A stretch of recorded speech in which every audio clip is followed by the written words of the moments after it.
Welcome to another deep dive. Today we're going to be looking at a message from your future self. But here's the thing. Okay.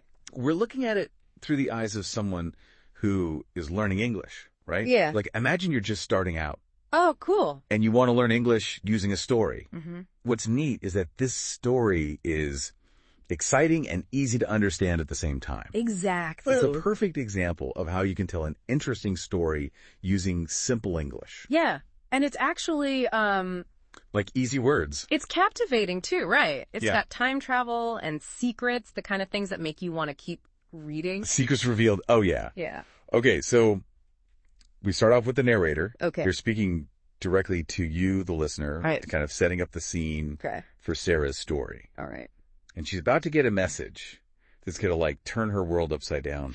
And the message is from the future. The future, think about that. I know, right? Like that on its own, that concept, that's enough to hook anyone. It's like Back to the Future. Exactly. But you know what's even cooler? What? For language learners, the words in this story are super simple. Yeah. Like it's clear, straightforward, and it uses those words you'd hear every single day. Yeah. It's almost like the writer knew we were doing this deep dive. Oh, yeah. And wanted to make sure that everyone could follow along, you know? That everyone could follow along. I like that. Yeah. Okay. So, So there's suspense too, yeah. right? Oh, there's tons of suspense. The message, Yeah. this message from the future, it warns Sarah Yeah. that someone she really trusts is not who they seem. Oh, that's cute. So we got time travel.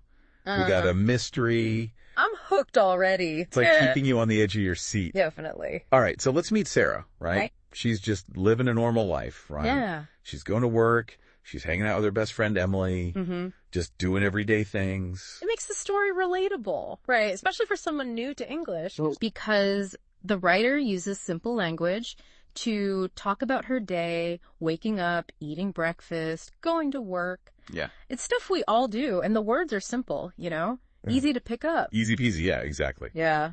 So it's like the story is saying, hey, you probably already know these words. Yeah. You're already learning English. You're on your way. Yeah, It's exactly. a good confidence booster. Okay, so picture this. Okay. Sarah's just going about her day, Uh-huh. and she finds this weird envelope. Okay. There's no name on it. Ooh. Just her address. A little creepy, right? Creepy, right? Yeah.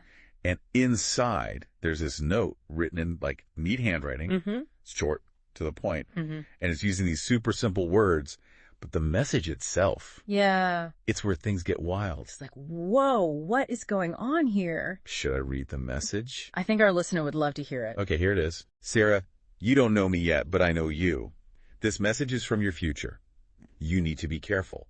The person you trust the most is not who they seem. Trust your instincts, not your heart. Be careful. Ooh, chills, right? Right. And every word in that message is easy to understand, even for a beginner. Like trust, careful, heart. Yeah, exactly. Like they're simple words, but they have so much power, right? So much power. Especially in this message. Like Yeah. they make it feel urgent, like there's danger. Yeah, it's brilliant how simple language can create that kind of drama. It's like a punch in the gut, each word. Absolutely.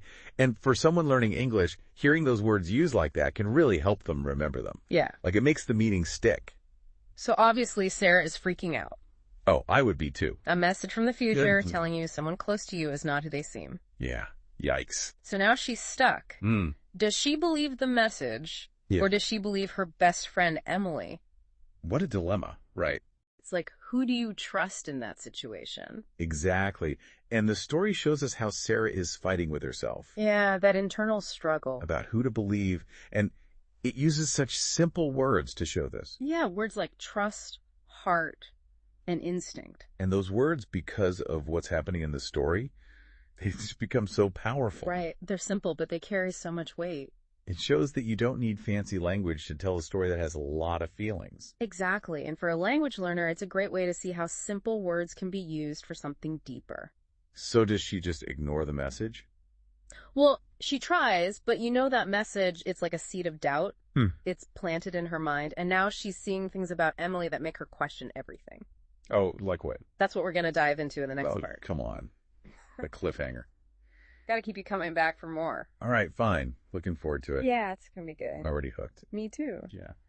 So last time we were talking about Sarah and that super creepy message from the future. Right. And she's like, Do I trust Emily or this random message? It's a real head scratcher, isn't it? It makes you think, like, what would you do? Oh, for sure. It's like you're in Sarah's shoes, trying to figure it all out. And for people learning English, I think this is so helpful because it shows how we use language in real life, like when things get tough.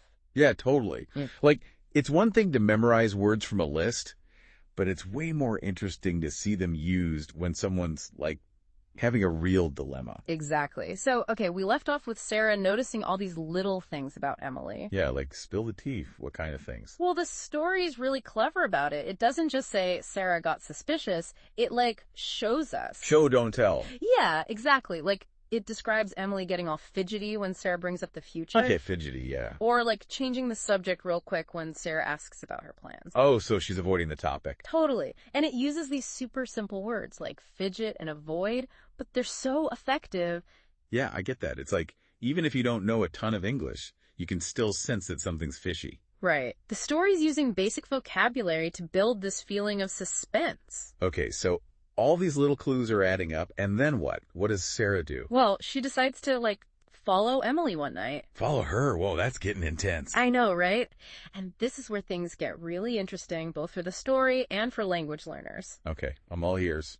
So Sarah's following Emily, and they end up on this, like, dimly lit street. There's an old building, kind of creepy looking. I can picture it, like, abandoned and everything. Yeah, totally. And the way the writer describes it, it's so visual. Even if you're new to English, you can totally see the scene in your head. Oh yeah, those descriptive words are key. Especially when you're still learning. It's like they paint a picture for you. Exactly. And then, boom, Sarah sees Emily with this group of total strangers. Oh, that's a game changer. So does Sarah, like, confront her right then and there? Well, first, the story gives us this super tense dialogue. Like, Sarah's all shaken up, and she asks Emily, who are those people? And what does Emily say? She's super hesitant. She's like, I can explain. Oh man, just hearing you say it like that, I can feel the tension. Right. Those pauses, the way she stumbles over her words, it adds so much to the drama. And for someone learning English, it's a great example of how the way you say something can change its meaning. Like those same words said in a different tone could mean something completely different. Totally. So, yeah, that encounter leads to a big confrontation. Emily finally has to come clean. Okay, and this is where we find out the truth about Emily and this mysterious group. Yeah, and it's actually kind of amazing how this story manages to explain this whole complicated situation using such simple language. So even if you're new to English, you can still follow along and understand what's going on. Right. Emily explains that she used to be part of this group, but she left because she wanted something different for her life.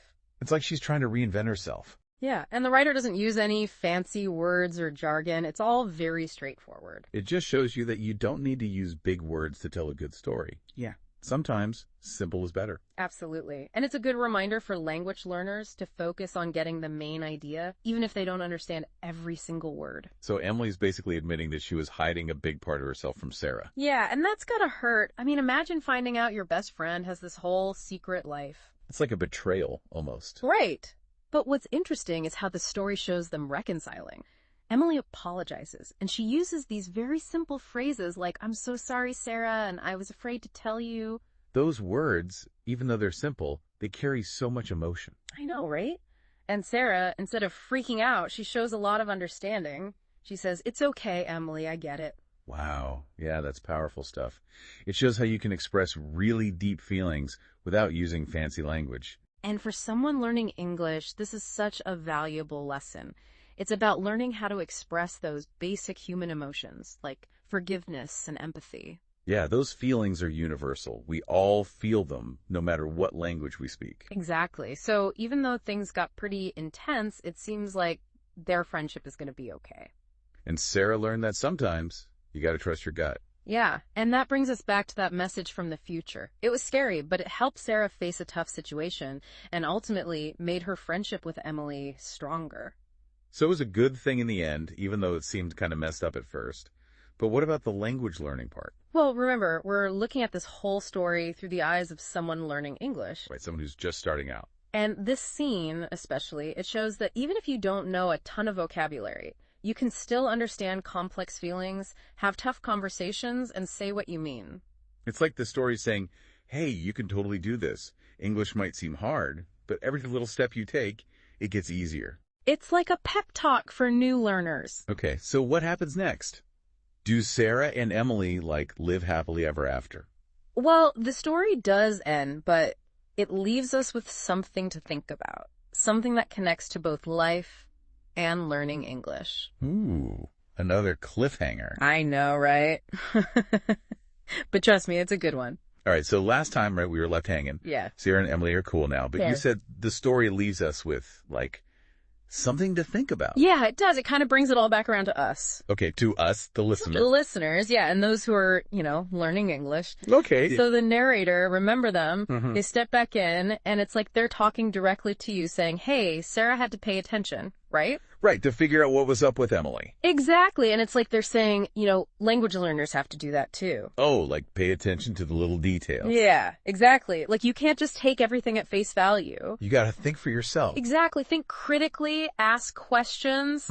Don't just believe everything you hear. Yeah, use your judgment. Be like Sarah. She used her intuition, right? To figure out Emily's whole deal. Yeah, and language learners, they can use their skills to kind of unlock the world around them. Not just memorizing words, but really using them Totally, yeah, to explore, to make Yeah. connections. to figure things out. Yeah, exactly.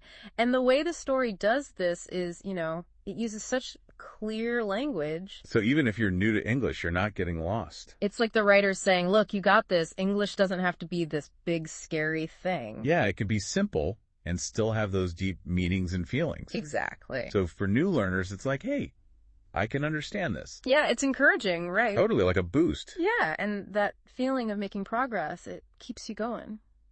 So a message from your future self. It's more than just a story, right? Yeah, it's kind of like a guide for language learners, like a little roadmap. Showing them that learning can be fun and exciting. Yeah, and that you can handle the tough stuff. Like Sarah handled Emily's secrets. Exactly. So, hey, listener, Yeah, you out there. trust your gut like Sarah did. Trust that you can learn and grow. You can do it.